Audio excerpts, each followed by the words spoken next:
کچھ آثار ملتے ہیں۔ سب سے پہلے ایک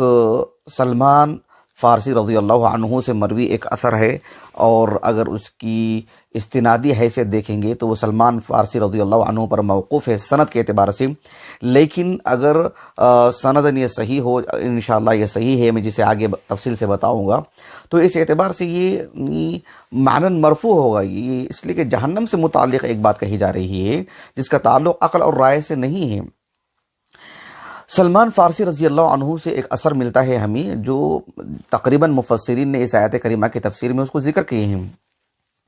سلمان فارسی رضی اللہ عنہ کہتے ہیں کہ النار سوداء مظلمۃ، یعنی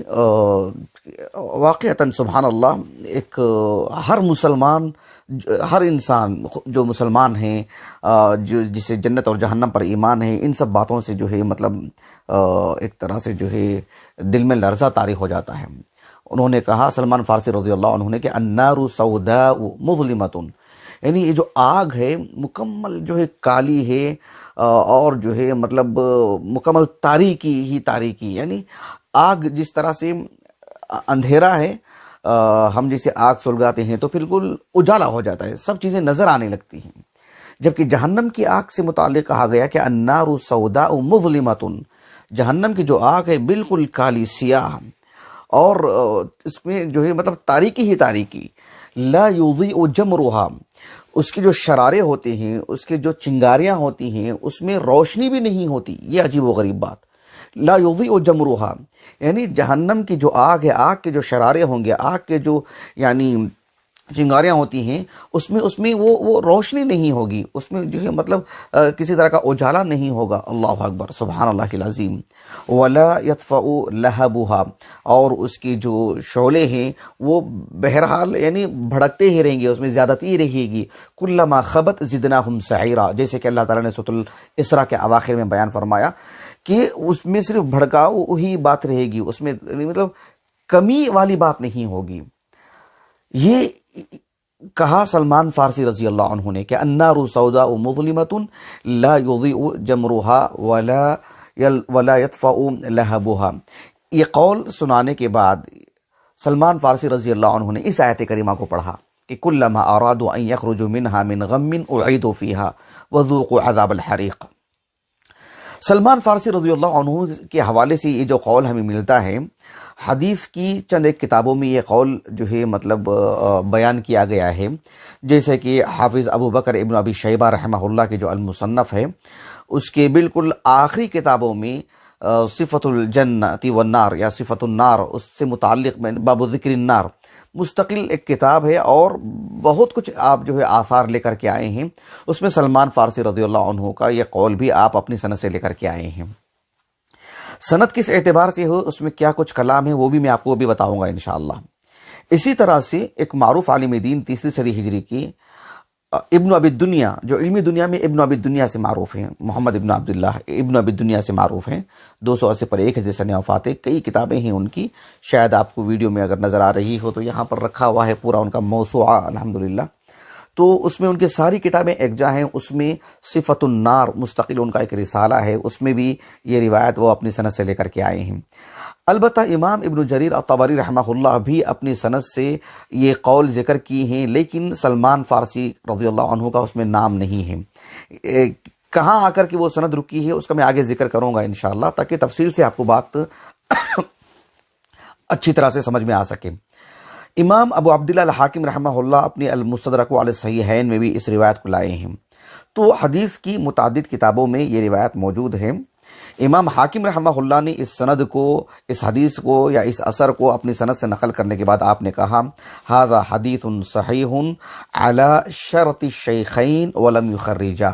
یہ امام حاکم رحمہ اللہ نے کہا، اور امام ذہبی رحمہ اللہ نے امام حاکم رحمہ اللہ کے اس قول کی موافقت بھی کی ہے۔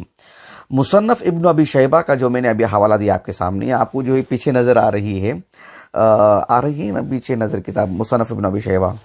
تو مصنف ابن ابی شیبہ جو ہے شیخ سعد الشثری حفظہ اللہ، جو علماء سعودیہ میں ایک بڑا مقام رکھتے ہیں، تو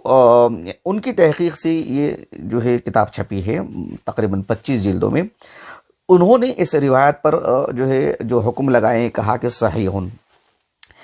موسوعۃ ابن ابی دنیا یہ محقق نسخہ ہے، لیکن اس روایت پر محقق نے کچھ بھی کلام نہیں کیا ہے۔ البتہ دلچسپ بات یہ ہے کہ شیخ احمد شاکر مصری رحمہ اللہ، جنہوں نے امام طبری رحمہ اللہ کی جامع البیان فی تعویل عن آیہ القرآن کی مکمل انہوں نے تحقیق کی ہے، یہاں پر رکھی ہوئی ہے تقریباً 27 جلدوں میں، تو شیخ احمد شاکر مصری رحمہ اللہ نے اس روایت پر جو حکم لگائے ہیں وہ قابل غور ہے۔ آپ نے کہا کہ اسنادہ صحیح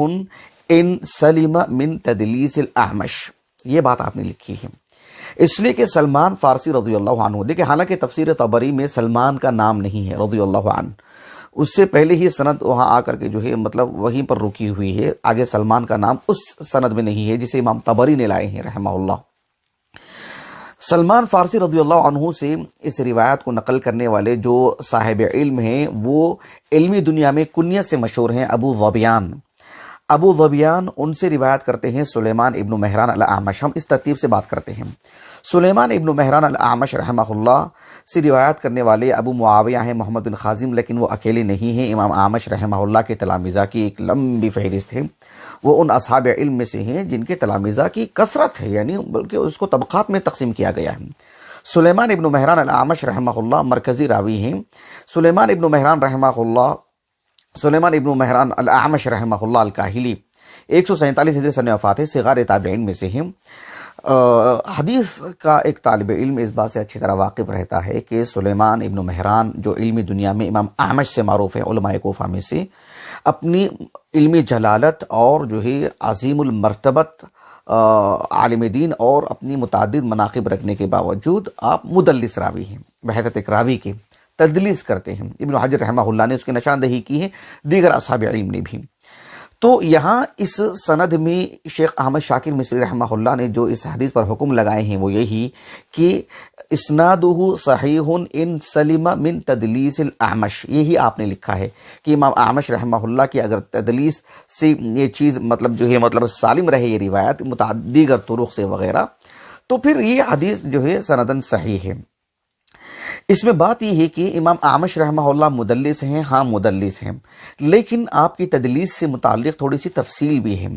امام اعمش رحمہ اللہ کی تدلیس سے متعلق جو تفصیلی طور پر جو تجزیہ کیے ہیں اور علمی دنیا میں جسے ایک اچھا تجزیہ مانا جاتا ہے وہ ہے امام ذہبی رحمہ اللہ کا۔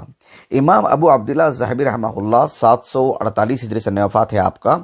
یعنی امام ذہبی ہیں، سب جانتے ہیں۔ امام ذہبی رحمہ اللہ کی ایک کتاب ہے میزان الاعتدال، میزان الاعتدال فی نقد الرجال، اس میں سلیمان ابن مہران الاعمش رحمہ اللہ سے متعلق تقریباً 1 صفحات پر کافی چیزیں آپ نے لکھی ہیں۔ آپ کی تدلیس سے متعلق بھی آپ نے گفتگو کی۔ امام ذہبی رحمہ اللہ نے امام سلیمان ابن مہران الاعمش رحمہ اللہ کی تدلیس سے متعلق جو باتیں کی وہ کیا ہے، کہا کہ سلیمان ابن مہران رحمہ اللہ الاعمش رحمہ اللہ مدلس راوی ہیں، اور کہا کہ ربما یدلس عن الضعفاء ولا یدری بھی، کہا کہ آپ ضعفاء سے بھی تدلیس کرتے ہیں لیکن وہ راوی سے متعلق جو ضعف جو ہوا ہے، راوی میں جو ضعف ہے یا ضعف کس قبیل سے آیا ہے، یا یعنی ثقات سے جو لینے میں جو بات آتی ہے، یعنی ایک راوی جس نے ایک ثقہ راوی سے علم لیا ہے لیکن فی نفسی ہی وہ ضعیف ہے، تو اس نے کس طرح سے وہ ملحوظ رکھا ہے، اس سے متعلق امام ذہبی رحمہ اللہ نے کہا کہ آپ اس سے ایک ضعیف راوی کی ان باریکیوں سے آپ واقف نہیں رہ سکے۔ تو کہا امام ذہبی رحمہ اللہ نے کہ آپ مدلس راوی ہیں لیکن ضعفاء سے آپ تدلیس کرتے ہیں۔ البتہ امام ذہبی رحمہ اللہ نے ایک بات یہ بھی لکھا کہ امام اعمش رحمہ اللہ جب بھی روایت سناتے وقت جب کہتے ہیں کہ متا قال حدثنا، جب بھی امام اعمش رحمہ اللہ حدثنا کہیں، کہا کہ فلا کلام، اس پر کوئی کلام نہیں ہے۔ ومتا قال عن، لیکن جب وہ کسی راوی سے روایت کرتے ہوئے عن سے روایت کرتے ہیں تو کہا کہ تطرق الیہ الاحتمال، تطرق الیہ احتمال التدلیس، تو پھر یہاں پر تدلیس کا احتمال ہو جاتا ہے۔ امام ذہبی رحمہ اللہ نے جو نقطے کی بات کہی جسے میں آپ کو بتانا چاہ رہا ہوں وہ یہ، امام ذہبی رحمہ اللہ نے کہا کہ سلیمان ابن مہران الاعمش رحمہ اللہ ضعفاء سے تدلیس کرتے ہیں، لیکن امام اعمش رحمہ اللہ کے اساتذہ کی جو فہرست ہے ان میں اساتذہ کی ایک ایسی جماعت ہے جو فی نفسی ثقات میں سے ہیں، فی نفسی ثقہ راوی ہیں، اور پھر یہ بھی ہے کہ امام اعمش رحمہ اللہ ان سے بکثرت روایت کرتے ہیں، تو پھر ایسی صورت میں امام اعمش رحمہ اللہ کا عنعنہ بھی اتصال پر محمول ہوگا، یہ کہا امام ذہبی رحمہ اللہ نے۔ امام ذہبی رحمہ اللہ کہتے ہیں کہ جس طرح سے امام اعمش رحمہ اللہ کے اساتذہ میں سے 3 نام آپ نے لیے، ایک ابو وائل کا شقیق ابن سلمہ معروف عالم دین، اور دوسرا نام لیا آپ نے ابو صالح السمان، یہ بھی معروف شخصیت ہیں، ابو ہریرہ کے خاص تلامذہ میں سے ہیں، ایک تیسرا نام آپ نے لیا ابراہیم ابن یزید النخعی رحمہم اللہ اجمعین۔ اب دیکھیں غور طلب بات یہ ہے کہ امام ذہبی رحمہ اللہ نے کہا کہ فَإِنَّ رِوَایَتَهُ عَنْ هَذَا الصِّنْفِ مَحْمُولَةٌ عَلَى الْاِتِّصَال، کہ سلیمان ابن مہران رحمہ اللہ کی وہ روایات جو ان اصحاب علم جو فی نفسی ہی ثقات ہیں، ثقات میں سے ہیں، یعنی ابراہیم بن یزید النخعی ہوں یا جو ہے مطلب ابو وائل ہوں، ابو صالح السمان ہوں، یہ سب ثقات میں سے ہیں، بھلے ہی آپ نے وہاں پر ابو ظبیان کا نام نہیں لکھا ہے، لیکن کہا فَإِنَّ رِوَایَتَهُ عَنْ هَذَا الصِّنْفِ، یعنی اس قبیل کے جو علماء ہیں جن سے امام اعمش رحمہ اللہ روایت کرتے ہیں، تو پھر اس اعتبار سے ابو ظبیان رحمہ اللہ ایک ثقہ راوی ہیں، اور پھر وہ یعنی کبار تابعین میں سے ہیں، اور سلیمان ابن مہران الاعمش رحمہ اللہ بکثرت روایت بھی کرتے ہیں ابو ظبیان سے۔ شیخین نے بھی متعدد ایسی احادیث لائے ہیں جس میں سلیمان ابن مہران الاعمش رحمہ اللہ ابو ظبیان سے روایت کرتے ہیں، تو پھر اس اعتبار سے انشاءاللہ اسی نقطے کو سامنے رکھ کر کے متعدد اصحاب علم جیسے امام حاکم ہو، امام ذہبی کی موافقت ہو، اور شیخ احمد شاکر مصری ہوں، دیگر اصحاب علم نے بھی جو اس شیخ البانی رحمہ اللہ نے بھی السلسلہ صحیحہ میں متعدد امور میں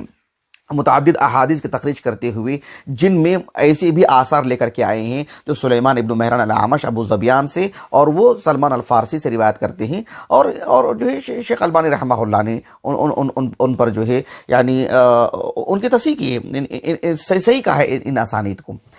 تو اسی نقطے کو سامنے رکھتے ہوئے تو اس اعتبار سے یہ صرف سلمان فارسی رضی اللہ عنہ کا قول نہیں رہ جائے گا، آپ سے ملنے والا ایک اثر نہیں رہ جائے گا، بلکہ یہ مانن مرفوع حدیث ہو جائے گی، اس لیے مجھے آپ کو اتنی تفصیل بتانے کی ضرورت پڑی ہے۔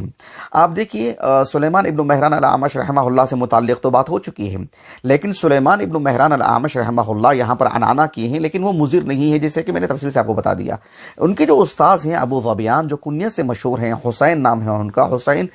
سین سینی صاد سے، عمران ابن حسین میں جو حسین ہے نا وہ حسین ابن جندب الجنبی الکوفی علماء کوفہ میں سے ہیں، کبار تابعین میں سے ہیں، لیکن کنیت سے مشہور ہیں ابو ظبیان۔ ان کے جو فرزند قابوس ان پر تو کلام ہے، تو یہ تو ثقہ راوی ہیں اور کبار تابعین میں سے ہیں، کتب ستہ کی سبھی کتابوں میں آپ کی مرویات ہیں، 90 ہجری کے قریب آپ کا سنہ وفات ہے۔ تو ابو ظبیان رحمہ اللہ ان سے متعلق ایک بات یہ ہے کہ امام ذہبی ابن حجر رحمہ اللہ نے تہذیب التہذیب میں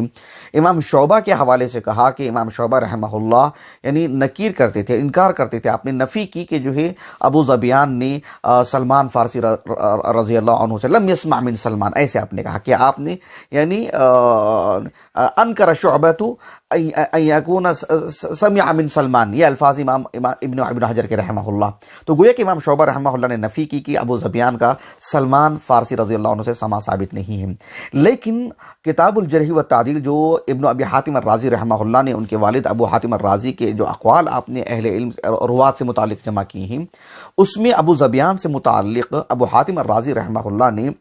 کہا کہ نہ آپ کا ابن مسعود کو پایا ہے ابو ظبیان نے، اور نہ ایک بات یہ کہی، ابو حاتم الرازی رحمہ اللہ نے گویا کہ مقید پیش کیا بات کو، کہا کہ ابو ظبیان رحمہ اللہ کا سلمان فارسی رضی اللہ عنہ سے ملنے والی وہ روایات جو عرب سے متعلق ہیں، اب عرب سے متعلق کس قبیل سے، کہ عرب کی کسی خاص فضیلت سے متعلق، یا عرب کی کسی خاص اللہ کے رسول کی کوئی اور پیشن گوئی ہو، یا عرب سے متعلق کوئی اور چیز، تو گویا کہ مقید پیش کیا ابو حاتم الرازی رحمہ اللہ نے کہ ابو ظبیان کا سلمان فارسی رضی اللہ عنہ سے عرب سے تعلق رکھنے والی جو روایات ہیں کہا کہ وہ ان سے ثابت نہیں ہیں۔ اس کا مطلب یہ ہوا کہ دیگر موضوعات سے متعلق آپ نے نفی نہیں کی ہے، اور متعدد اصحاب علم نے، قریب کے شیخ البانی رحمہ اللہ سمیت متعدد اصحاب علم نے یعنی سلمان فارسی رضی اللہ عنہ کے تلامذہ میں جو ہے ابو ذبیان رحمہ اللہ کا ذکر کیا ہے، اور ابو ذبیان رحمہ اللہ سلمان فارسی رضی اللہ عنہ سے ایک نے متعدد روایت آپ نے سنی ہیں، ان میں سے یہ روایت بھی ہے۔ بہرحال آپ کا سماع ثابت ہے۔ اس اعتبار سے یہ جو سند ہے جو امام اعمش رحمہ اللہ ابو ذبیان سے، اس میں جو کلام تھا وہ بھی میں نے آپ کو بتا دیا، اور پھر ابو ذبیان رحمہ اللہ سلمان فارسی رضی اللہ عنہ سے ان کا جو سماع بھی ثابت ہے۔ تو اس اعتبار سے سلمان فارسی رضی اللہ عنہ کا یہ مجرد ان کا اپنا قول نہیں رہ جائے گا، جہنم کے تعارف سے متعلق ہے تو یقیناً یہ معنی کے اعتبار سے ایک مرفوع روایت ہے، سند کے اعتبار سے موقوف ہو۔ دیکھیے بات چونکہ ایک غیبی چیز سے تعلق رکھتی ہے، دین سے متعلق ہے، تو اللہ کے رسول کی طرف نسبت دینے کے لیے کہ اللہ کے رسول کی بات ہے، یہ بتانے کے لیے مجھے یہ تفصیل بتانی پڑی، تاکہ جو ہے سب سے پہلے مجھے شرح صدر ہو کہ یہ واقعتاً اللہ کے رسول کی بات ہو، تاکہ اللہ کے رسول کی بات بتانے کے لیے ایک ذمہ داری ہو کہ بھئی اللہ کے رسول کی بات ہے۔ تو اللہ کے رسول علیہ السلام کی یہ بات مانی جائے گی، بھلے ہی سند میں آپ کا نام نہیں ہے، کہ النار سوداء مظلمۃ لا يضيء جمرها ولا يطفأ لهبها، سبحان اللہ